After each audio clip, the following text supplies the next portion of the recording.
கர்த்தருடைய பரிசுத்த நாமத்திற்கு ஸ்தோத்திரம் உண்டாவதாக. கர்த்தராகிய இயேசு கிறிஸ்துவின் நாமத்தில் உங்களுக்கு கிருபையும் சமாதானமும் உண்டாவதாக. இந்த நாளுக்குரிய தியானத்திற்கான தேவ வார்த்தை ஏசாயா அதிகாரம் 45 வசனம் 13. நான் நீதியின்படி அவனை எழுப்பினேன், அவன் வழிகளையெல்லாம் செம்மைப்படுத்துவேன். அவன் என் நகரத்தை கட்டி சிறைப்பட்டு போன என்னுடையவர்களை கிரயமில்லாமலும் பரிதானமில்லாமலும் விடுதலையாக்குவான் என்று சேனைகளின் கர்த்தர் சொல்லுகிறார்.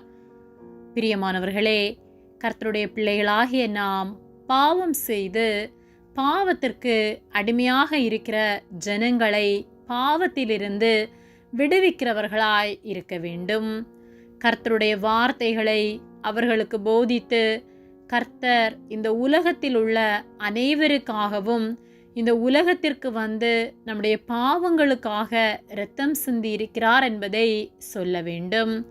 அவருடைய இரத்தத்தினால் கழுவப்பட்டு நாம் மீட்கப்படுவோமானால் நம்முடைய பாவங்கள் மன்னிக்கப்பட்டு நாம் சமாதானத்தோடு அவரோடு நித்தியமாய் வாழ முடியும் என்பதை நாம் ஒவ்வொருவருக்கும் அறிவிக்கிறவர்களாய் இருக்க வேண்டும். ஏசாயா 45:13 நான் நீதியின்படி அவனை எழுப்பினேன், அவன் வழிகளை செம்மைப்படுத்துவேன். அவன் என் நகரத்தை கட்டி சிறைப்பட்டு போன என்னுடையவர்களை கிரயமில்லாமலும் பரிதானமில்லாமலும் விடுதலையாக்குவான் என்று சேனைகளின் கர்த்தர் சொல்லுகிறார் என்று சொல்லப்பட்டுள்ளது. நாம் பாவத்திற்கு அடிமையாக இருந்தபோது கர்த்தர் அவருடைய நீதியின்படி, அவருடைய இரக்கத்தின்படி, அவருடைய கிருபையின்படி நம்மை தேடி வந்து நம்மை ரட்சித்தார். அவர் நம்மை ரட்சிக்க நம்மிடமிருந்து பணத்தையோ பொருளையோ வாங்கி அல்ல, மாறாக அவர் தம்முடைய பரிசுத்த இரத்தத்தை விலை கிரயமாக கொடுத்து நம்மை மீட்டு கொண்டார். நம்முடைய வழிகளை எல்லாம் அவர் செம்மைப்படுத்தினார். அவரால் மீட்கப்பட்டவர்களாகிய நாம் சிறைப்பட்டு போன ஒவ்வொருவரையும் கிரயமில்லாமல் பரிதானமில்லாமல் விடுதலையாக்க வேண்டும். அதற்காகவே கர்த்தர் நம்மை மீட்டெடுத்துள்ளார்.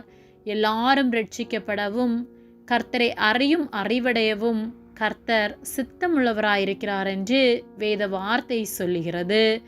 ஆகவே அனைவரும் ரட்சிக்கப்பட்டு ஒவ்வொருவரும் அவருக்காக வாழ, அவருடைய அன்பை உணர்ந்து அவர் வார்த்தைகளின்படி நடக்க நாம் வழிகாட்டுகிறவர்களாய் இருக்க வேண்டும்.